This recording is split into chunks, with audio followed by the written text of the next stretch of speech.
I'm with Liz Becker from Strong Voices for Israel. Now, Liz, what is Strong Voices for Israel? So, Paul, first of all, thank you for having me here. I am pleased to share information about our organization and some of our amazing speakers and founders. Strong Voices for Israel is a nonprofit where we bring firsthand testimonies of IDF reservists, of October 7th survivors, Holocaust descendants, and we bring them specifically to non-Jewish faith-based communities so that they can really, in most communities that haven't had the experience or the ability to meet a soldier and hear those stories firsthand. So you're bringing IDF reservists, October the 7th, Nova Festival survivors, and second generation Holocaust survivors to share. That must be a very, very powerful thing. Extremely, extremely. Well, it's powerful for various reasons because, first of all, we train these speakers. So we make sure that they're trained in how to communicate their stories effectively and be able to really connect with their audience, because that's another thing. It's one thing to be able to read an article or maybe see something on TV, but when you have someone in front of you in person that is able, because usually after our presentations there's Q&A, and those members of the congregations, whether it is a church or it is a high school, a Christian high school or a university, there's always time for Q&A after, and the interaction between the attendees and our speakers is just incredible. That's really where a lot of the magic happens and is so valuable. Do you have a lot of powerful stories that they speak about? Oh, absolutely. I mean, you can only imagine with the past few years and since October 7th, how powerful these stories are. Again, whether it is a soldier talking about their experience in Gaza and what they've actually seen firsthand, because, let's face it, we're living in a day with so much misinformation that is out there, so much truth that is being withheld or being twisted by people that have not been there and do not know firsthand what's been going on. So, when they're able to see that, see evidence of that, see really what was going on, see the tunnels in Gaza, see what these soldiers found in the tunnels in Gaza, it is incredibly impactful. And also, just the same with October 7th survivors. They have some unbelievable stories of survival. So when like an IDF reservist goes into some of these places to speak, and today everyone is saying, "Oh, Israel has committed a genocide." You're breaking that narrative to show and to prove that Israel is not committing a genocide. Absolutely. That's exactly what our speakers are prepared to do. And like I said, they bring their story with genuine authenticity, with proof. And another aspect of this, to be honest, Paul, is usually the congregations we go to, they're on the most part pro-Israel. We prefer to be working with those that are on our side or that have that fundamental belief about Israel and about the Jewish people. And there might be some that aren't 100% on board, but that are still welcome to hear and are open to perspectives. But those that are pro-Israel, on the most part, they are because of theology and strictly because of theology and scripture, which is great, as they should be, especially if you believe in God, right, and the covenant. So yes, that is great. But we want them to have another connection to Israel as well, not just scripture. We want them to see Israel on a different side, on a different level, and have that human connection. And that's what we really enjoy doing. It's been a tremendous pleasure for me to be involved in this and having co-founded Strong Voices for Israel. It's something that what was a passion project as a daughter of a Holocaust survivor that has now given me the incredible pleasure to understand our Christian brothers and sisters and the communities and the Christian Zionists that are out there. And I can't tell you how tremendously grateful I am for them. What are some of the stories that you've been hearing from the Nova Festival survivors? Well, I mean, there's stories, there's men, there's women, there's stories. We have a speaker who was one of the security guards there, and he escaped, and his best friend was the hostage Bar Cooperstein that was released, one of the last to be released. The powerful story of how he survived, and he survived actually after helping others escape. He actually went back into Nova, and he survived by hiding in a cactus tree for like 13 hours. So there's tremendous stories of, escaping in a car and, going through fire, being the only person, in addition to two other people in their vehicle, to be able to escape a path where nobody else survived, driving out to escape out of the area. So there's several stories Mm. that are out there. I imagine when you have someone there telling truth and saying, "This is what I experienced," you can't fight that because they're actually giving an experience of truth. So people can't deny those facts because, well, this is the truth. This is what I personally experienced. Exactly. Yeah, you can't doubt it. Listen, people can doubt, right? We live in in today's age. You're finding so many people that might even see a fact and doubt it, but ultimately, on the most part, a logical person that is having that experience and hearing the words and how that person is speaking will know whether it's authentic or not. You should be able to know that. And yeah, it's definitely an extremely valuable option. Never mind, Paul, that a lot of the churches we speak in, they haven't even met a Jewish person in their life. Never mind an IDF soldier. We had one experience where one of our soldiers, I can't remember where he was. I believe it was Oklahoma. I'm not sure, but he spoke at a church, and I think there were probably about 1,000 people there. And after his presentation, they were standing, there was a lineup of people wanting to just shake this gentleman's hand, give them their respects, pray for him. And one of them came up, there was a family, a mother and a father, and I think two or three children. And they came up and they said, we drove 3 hours to be here because my children wanted to meet an IDF soldier because they pray for them every night. Wow. I mean, this brought tears to the soldiers. Our warriors, our tough warriors, it brought tears to his eyes. And it was really, really incredible. Is this really helping to build Jewish-Christian relationships as well? Definitely. This is all about bridging our communities together. I have made it a very strong mission of mine to also educate the Jewish world of how important this community is and how welcoming they are. Because, for years, we didn't necessarily interact all the time, whether it was in a positive way or just being sensitive to each other or maybe being afraid to really build those bridges and walk those bridges. And I think it's important that both communities understand that it is great and we're appreciative, and it's very valuable for the Christian communities themselves to bring in Jewish speakers and vice versa, that the Jewish community should be welcoming as well and really open those doors of conversation and unity, because right now we're in a battle that is a joint battle. This is not about anti-Semitism per se. It's not even about Israel per se. It's just a joint battle that we have to be united on. Yeah, it does seem to be very much that there is a battle between left and right at the moment. And maybe actually Christians are going to go through some of the same things that the Jews have always faced and went through. So it's very important that we learn from some of these things, isn't it? Sure. Sure. There's battles politically, religiously. There's various battles that we're dealing with across the world. There's battles that the Christian community is dealing with right now, correct? With the far right. So, you have battles in all areas, and ultimately we're much more powerful in numbers, just like prayers, right? Prayers are more powerful in numbers. Well, dealing with all of these issues throughout the world, it's more important in numbers that we stand together. So when you've got IDF reservists speaking in churches and you obviously advertise this, do you get any pushback at all? Do you get any protests from leftists or anything like that? And then getting people saying some of the things that we do hear from the left? Sure.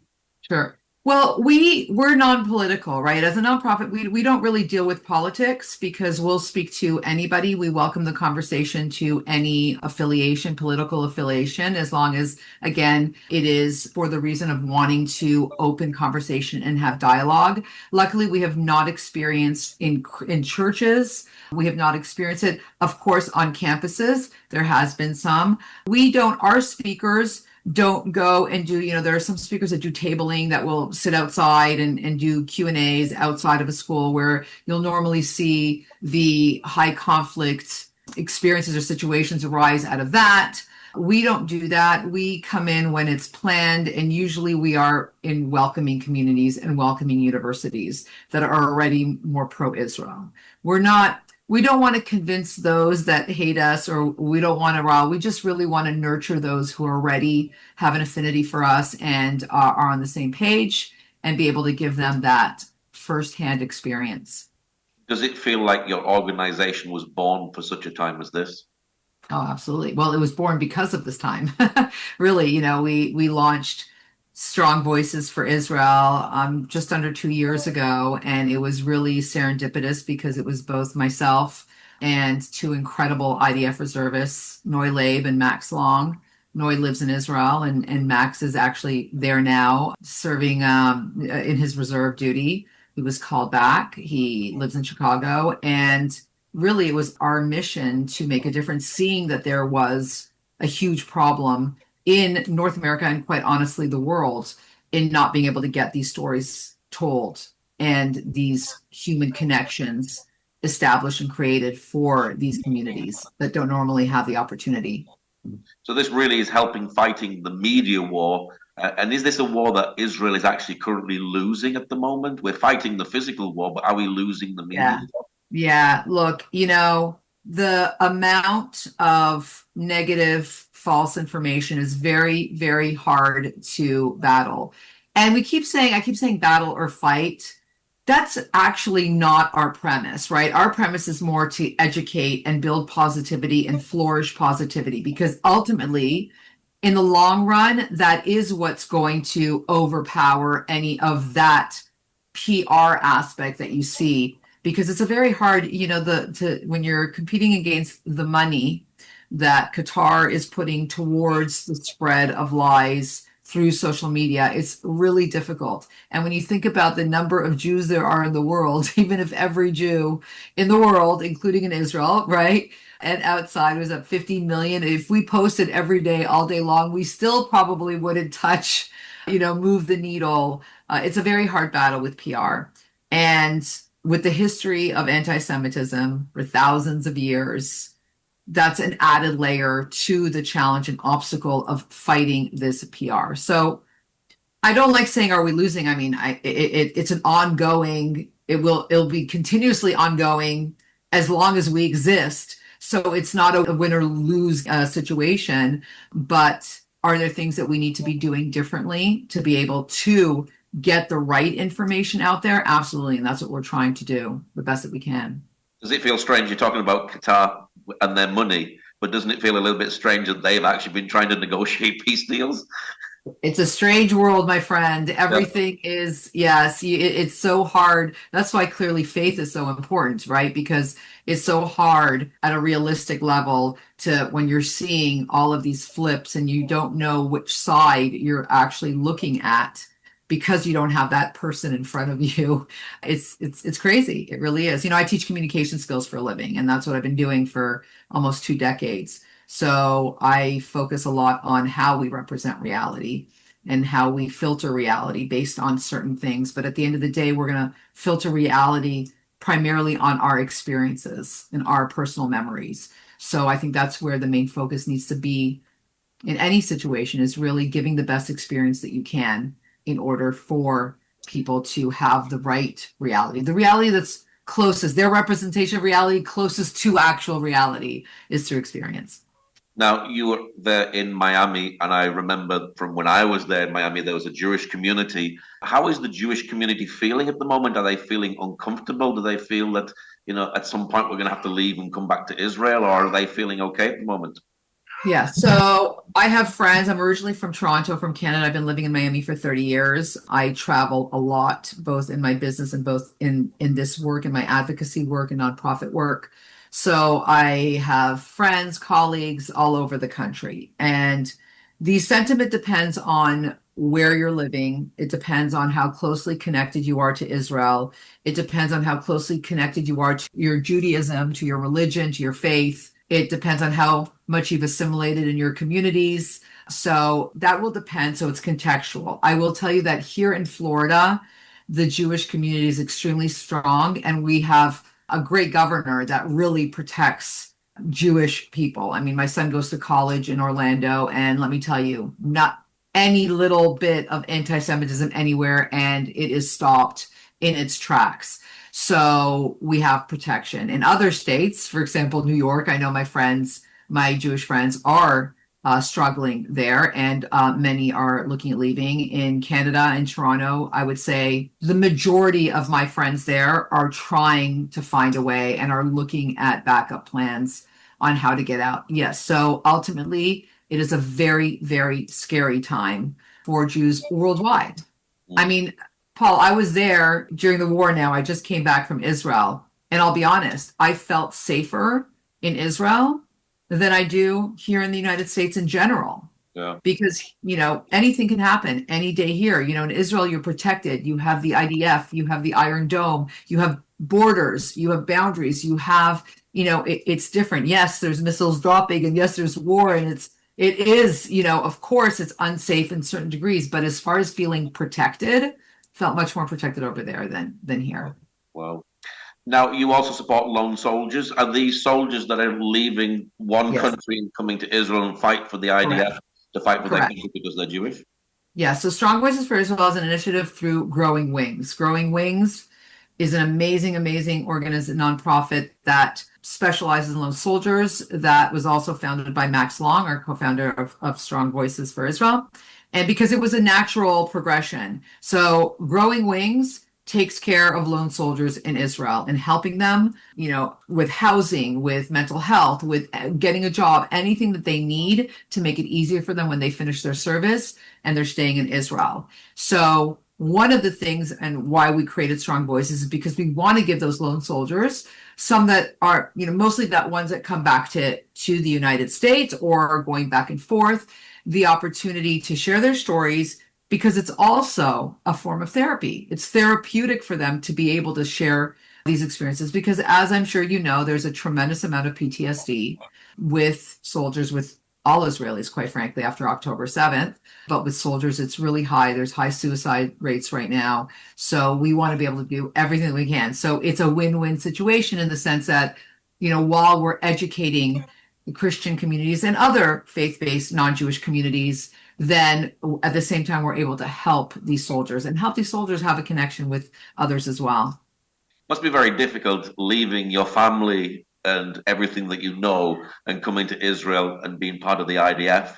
And of course, as well, you don't know what's going to happen here. You could be back into war at any moment. It must be really difficult, especially when you're on your own here in Israel. Absolutely, absolutely. Just the decision to be a lone soldier is just incredibly challenging and brave and courageous. That's why I have such an affinity for our lone soldiers, all of our soldiers, all of IDF. But you live in Israel, it's mandatory. You're a lone soldier, it's not mandatory. This is by choice. And that in itself is a huge sacrifice, but even more so after you've done your service, you've come back, you've built your life, you have your business, you have a family. As a reservist, to drop everything and leave that and go back to fight, to me, that is just unbelievable. And I admire these young men that do that, like Max. I know so many of them. We have many lone soldiers that are back in the United States and that are called in and they will step up and go to reserve duty in time of war. So Mm. yeah, it's amazing. Now, with the rise of anti-Semitism, it must be really important to be hearing the voices of second-generation Holocaust survivors as well. Yes, that's one of the reasons why I go and I speak as well. On behalf of my father, I published his manuscript shortly after October 7th. I also went to Poland a few months after that to retrace his footsteps. And my family, my cousins in New York, they worked on an amazing project. My cousin Michael Pomerantz worked on an amazing project for 10 years where they uncovered mass graves, about 800 bodies at a slave labor camp next to the concentration camp where many of our family, my father escaped from, which was Sobibor. And they were able to finally convince the Polish government after 10 years to turn it into a memorial. And so I was there for the unveiling ceremony, which was phenomenal because I was also able to discover that my great grandmother, who I'm named after, was identified there and was buried there. Wow, wow. So yeah, so I share these powerful stories. I had an amazing experience with a young Christian man that was my driver. So I definitely take much passion and pride in being able to share those stories with different communities. Is it important today that we capture the young generation, especially the students, to actually let them know a lot of these stories and all of these stories to keep them on the right path? Yes, absolutely. Yes, Paul. And I just spoke at a church in January in Decatur, Illinois, and I was so shocked because, when you are second generation or when you're speaking to an audience, usually when it comes to the Holocaust, it's more the older, the adults that are really focused and listening. And kids' attentions, could sway. And when I came off the stage, there was a group of at least 15 young women. They were young women, teenagers from the ages of 12 to 16, even like 11 to 16. They all approached me. They were hugging me. They were so grateful. They wanted to learn more about my father. They wanted to know, how did they get the book. They were so absolutely intrigued and interested in learning more. They mentioned they'd studied Anne Frank, but they want to know more. It was so heartwarming. That really shook me. That shook me to my core, because that's how it should be. It is the younger generation that we need help, right? That needs help and needs education, because they are getting such horrible information through social media platforms that is not true, whether it's the Holocaust deniers that are, it's trending, it's popular, right? It's popular to say that the Holocaust never happened. How we got here, Paul, I have no idea that how we got here, that it's a trending popular thing to change history and change facts. I don't know, but we're here. So, yes, youth is hugely important, and that we need to make sure that they never forget and that they know the truth. Why do you do what you do? I have a father who, if you look at things logically, he shouldn't have survived. If you look at things biologically, he should not have survived. But he was a warrior and he was a partisan and he fought and he survived, which means that I'm a miracle and that my son is a miracle, which means we are here for a reason. And I find it would be a waste of life if I didn't do something in my life, in my blessed, miraculous life, to make sure that people are educated, to make sure that I can help people in many ways, and do whatever I can to make sure that the next generation knows the truth, that our Jewish children can walk in the streets, that my son can walk in the streets proudly with the Star of David without having any problem anywhere in this world. So that is my mission and that's my why. What is your prayer for Jewish people around the world today? It's a really good question, Paul. My prayer is to stay strong, to stay proud, to stay aware, and stay united. Well, Liz, thank you very much for sharing today. Pleasure. Thank you for having me.